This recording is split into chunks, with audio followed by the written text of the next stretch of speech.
The ballroom lights dimmed to a golden haze as the groom's mother gripped my hand tighter than any bride should ever feel on her wedding night, her eyes glassy with something sharper than champagne, and when she whispered, "One more dance, please," for the 7th time, I realized this wasn't joy, it was desperation wearing sequins. I'm Emily, the bride who spent months planning every detail of this mountain lodge reception, from the pine-scented centerpieces to the string quartet that now played our first dance song on repeat at her request. Yet here I stood, barefoot on the hardwood because my heels had surrendered hours ago, swaying with a woman whose smile never reached the corners of her mouth. The guests had long since stopped noticing, they assumed it was sweet, the mother-son bond extending to the new daughter-in-law, but every time she pulled me close, her fingers trembled against my back like a Morse code I couldn't yet decode, and the weight of her perfume, gardenias left too long in water, clung to the air between us like a secret refusing to stay buried. If you believe in kindness and the messy miracles of second chances, hit that like button, drop a comment about the last time someone surprised you with grace, share this with someone who needs to hear it, and subscribe to channel name so we can keep telling stories that remind us humanity still sparkles beneath the cracks.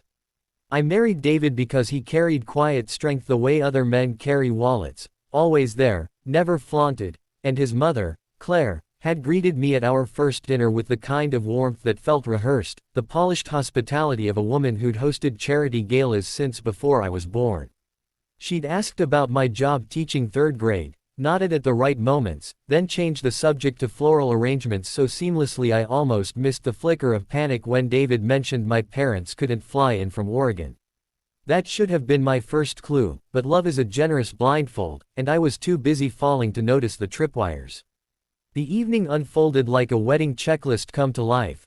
Cocktail hour on the snow-dusted patio, laughter echoing off the peaks, the cake cutting where David smeared frosting on my nose and Claire clapped harder than anyone, as if volume could outrun whatever chased her. Then the dancing started, and Claire appeared at my elbow the moment the band struck the opening chords of At Last, her silver gown catching the fairy lights like fish scales. She didn't ask David, she asked me, and something in her voice, thin, almost childlike, made refusal impossible. We moved across the floor while David watched from the sidelines, brow creased in that way he gets when spreadsheets don't balance, and I told myself this was inclusion, this was family, even as her grip bordered on bruising. One dance became 2, then 3, each song slower than the last, until the quartet looked relieved when she finally released me to fetch water. But 10 minutes later she was back, eyes scanning the room until they landed on me like I was the only fixed point in a tilting world. Suspicion seated itself during the 4th dance, when her breath hitched against my ear and she murmured, "You're so steady on your feet," as if steadiness were a rare and precious metal. I laughed it off, blamed the altitude, but the 5th time she cornered me near the dessert table, chocolate fountain gurgling like it knew something, I felt the first prickle of dread. David was occupied with his college friends, recounting the proposal for the 100th time, and Claire's husband, Tom, had retreated to the bar with the uncles, leaving me as her unwilling anchor. My maid of honor, Sarah, shot me questioning looks across the room, but every time I tried to drift toward her, Claire materialized with another plea, "Just one more, Emily, for luck." The phrase started to sound like a spell, and the ballroom, with its vaulted windows framing the indigo peaks, began to feel less like a celebration and more like a stage where only 2 characters knew the script. By the 6th dance, my calves burned and the magic I'd saved for my husband was draining into the floorboards with every forced smile. Guests started whispering, sweet, mostly, about mother-daughter bonding, but I caught the undercurrent of pity, the way people glance at a bride who can't find her groom because he's busy playing peacekeeper. Claire's hands had migrated from my waist to my shoulders, then to my face, cupping my cheeks with a tenderness that felt funereal. And when she pressed her forehead to mine during a lull in the music, I smelled the metallic tang of fear beneath her perfume. That's when I understood, this wasn't about dancing at all. She was stalling, buying seconds the way misers hoard coins, and the realization hit me so hard I nearly stumbled. I scanned the room for David and found him near the doors, phone to his ear, face drained of color. Our eyes met across the twinkling chaos, and he mouthed a single word I couldn't decipher over the saxophone solo, but the shape of it looked like hospital. The 7th dance never finished. Claire's knees buckled mid-turn, her gown pooling like melted moonlight, and I caught her before she hit the floor, the impact jarring my spine as guests gasped in a ripple that silenced the band. David was there in seconds, pushing through the circle that formed around us, and Claire clutched my arm with surprising strength, nails digging crescents into my skin. "Don't let them take me yet," she whispered, so low only I could hear, and the raw terror in her voice cracked something open inside my chest. Paramedics weren't far. Someone had called when she'd swayed earlier, chalking it up to too much champagne, but Claire fought the stretcher like a wild thing, begging for one more minute, one more song, one more chance to hold the daughter she'd never had.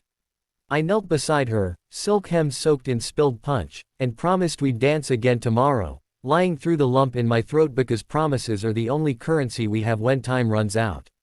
The ambulance ride blurred, sirens dopplering off the canyon walls, David's hand crushing mine, Claire's monitors beeping a frantic Morse code of their own. At the hospital, fluorescent lights stripped the glamour from her face, revealing bruise-colored circles under eyes that had sparkled hours ago. Tests, scans, clipped voices using words like aneurysm and ruptured, and through it all Claire kept asking for me, not her son, not her husband of 37 years, but the stranger in the wedding dress who'd become her lifeline. When the doctor finally delivered the verdict, emergency surgery, 50-50 odds, no time to wait, Claire pulled me close with a strength that defied her fading pulse. "There's a letter," she rasped, in my clutch, "read it after." Then she looked at David, really looked, for the first time all night, and said, "Take care of her, she's the daughter I prayed for," before the sedative dragged her under. David found the letter while I changed out of my ruined dress in the family restroom, the envelope trembling in his hands like a trapped moth. Claire's handwriting, elegant even under duress, spilled across pages scented with gardenia. She'd written it that morning, she said, after the cardiologist confirmed what she'd suspected for weeks. The headaches, the dizziness, the overwhelming need to memorize every detail of her only child's wedding day. She'd kept it secret to spare us the shadow, planning to tell us after the honeymoon, but watching me walk down the aisle had unraveled her resolve. The dances weren't tradition, they were apology, confession, farewell. She'd lost her own daughter to a car accident at age 6, a grief she'd buried beneath charity boards and perfect centerpieces, and in me she'd seen a second chance she didn't deserve. Every twirl was her way of saying sorry for the distance, for the polished walls, for never teaching David how to grieve because she'd never learned herself. Surgery lasted 6 hours. David and I sat in vinyl chairs that smelled of bleach and old coffee, holding each other up the way Claire had held me on the dance floor. When the surgeon emerged, mask dangling, to say she'd pulled through, clipped, stable, a fighter, we collapsed into sobs that startled a passing nurse. Claire woke asking for water and for me, her first smile unfiltered by performance. Recovery was slow, hospital gowns instead of sequins, broth instead of cake, but every day she grew stronger, and every day she asked me to read the letter aloud, adding new lines in shaky pen about the life she now refused to waste. 3 months later, we held a second reception in the hospital garden, fairy lights strung between apple trees, the same quartet playing the songs we'd never finished. Claire wore a simple blue dress that matched the sky, and when she took my hand for our 8th dance, this time on grass still damp with dew, there was no desperation, only gratitude raw as sunrise.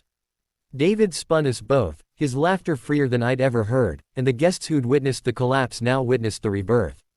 Claire taught me the box step her own mother had taught her, the one she'd never passed to the daughter buried too young, and I felt the circle complete itself in the sway of our hips.